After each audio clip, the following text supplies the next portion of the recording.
of a place further than the universe.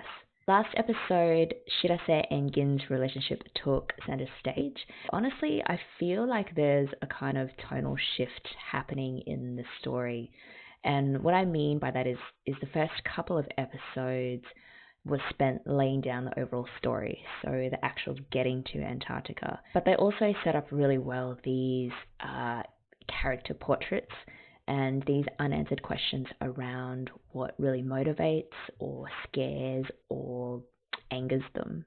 I feel like in the next few episodes, starting with the last one, a lot of these emotional seeds that they've been planting will start to come into fruition. So I'm a bit scared, to be honest, because I know that there's still a lot more emotional story to come. But I'm also so appreciative of these weaving in of these character moments, because it feels so organic when these big emotional reveals happen. I did have a lot more thoughts after I posted the last reaction video, but I want to pull up the comments you guys left, because they really helped me organize those thoughts and sort of read a lot more into the episode when I rewatched it again. So Music Bank mentioned that image of finally breaking the ice. So they were literally breaking the ice, but there was also a figurative breaking of the ice between Shirase and Gin. I love that there's so many things that this image can apply to, even in the little details, like when at the start when Shirase is really good at jump rope and Kimberly makes this offhand comment that, you know, that's what she does, she breaks through people's expectations of her. And then we learn that Gin was actually the one who pushed Shirase as a kid to persevere and get better and better at jump rope. I really want this breaking of the ice to eventually mean that both Shirase and Gin will help each other break through the grief that they share over Takako, and, you know, somehow eventually reach a place of peace.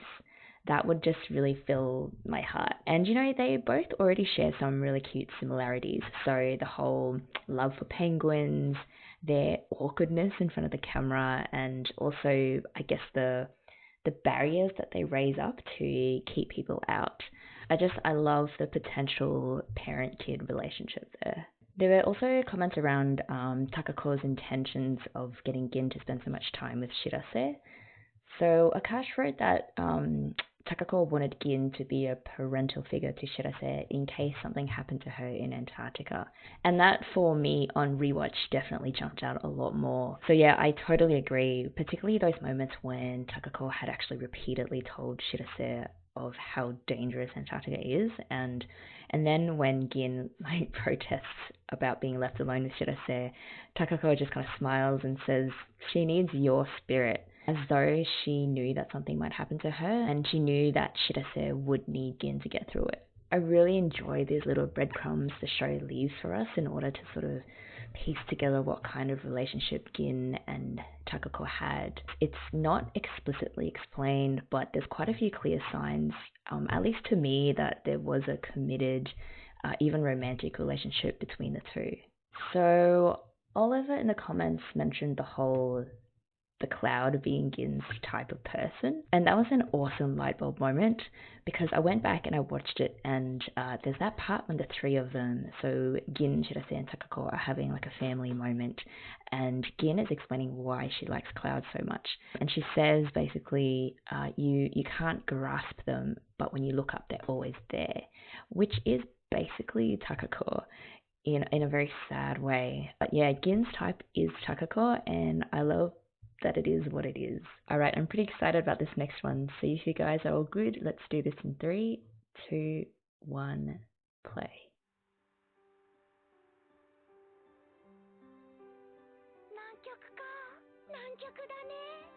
Why is she so sad?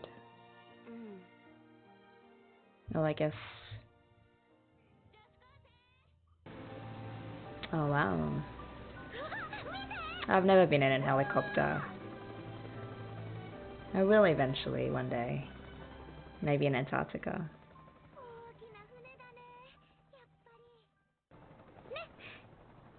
She's still thinking about her mom and I guess her conversation with Gin from last episode.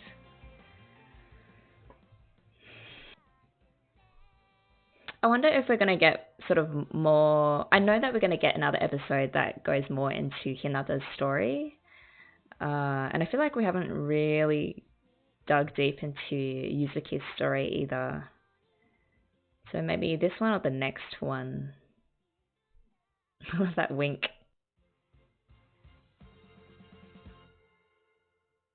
Partial friendship. Okay, yeah, I think we've got Yuzuki.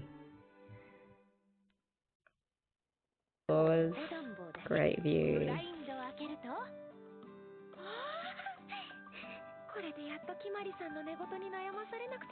I wonder what she says.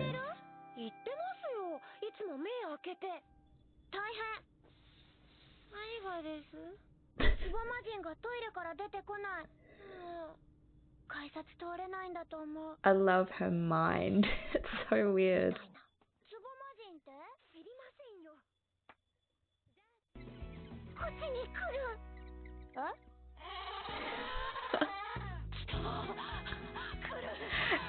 I don't know if she wants to hug it or eat it. It's kind of hard to tell.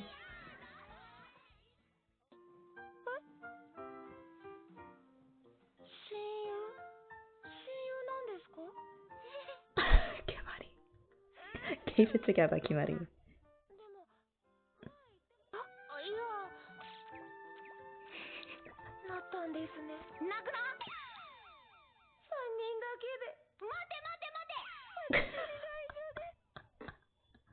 She wants to die. Kimari.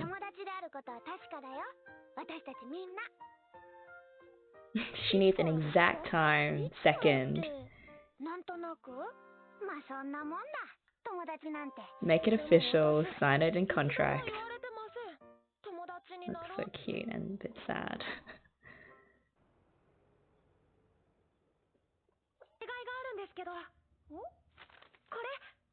That's a friendship contract. Just saw the Chinese, yeah. I knew it. Yeah, I should have said tell it as it is.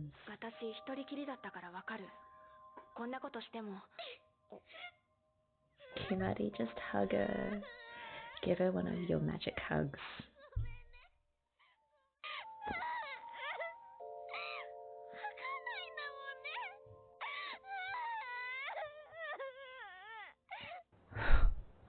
All of a sudden it just went vroom, this emotion. And now they're having roast chicken.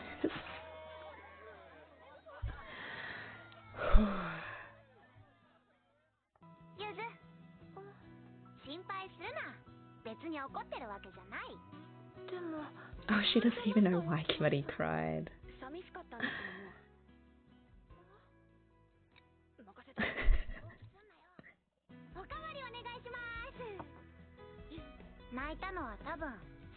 Hinata is always the one who can cut to the heart of the issue.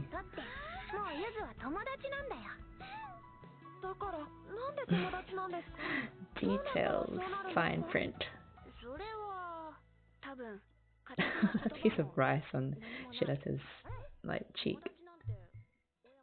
Doc in those texts.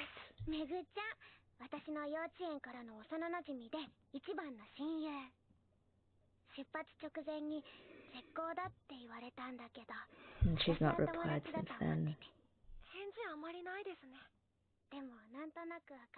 Still figuring things out. And a sad song.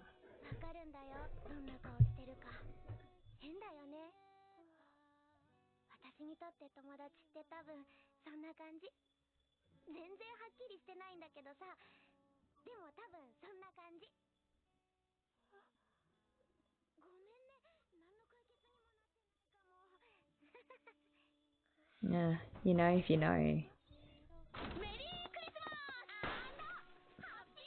I figured it out. Our friend Yuzu, that's better than any friendship contract.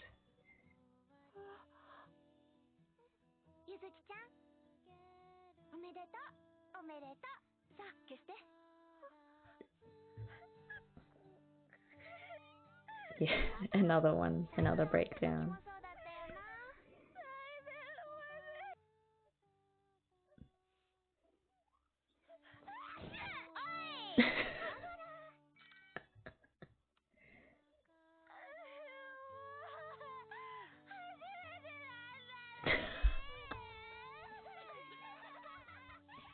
That was some great crying.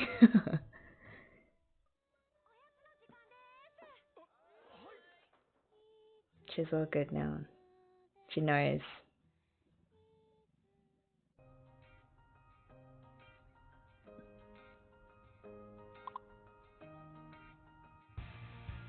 Okay, yeah, I think that was Yuzuki's arc, nicely wrapped up.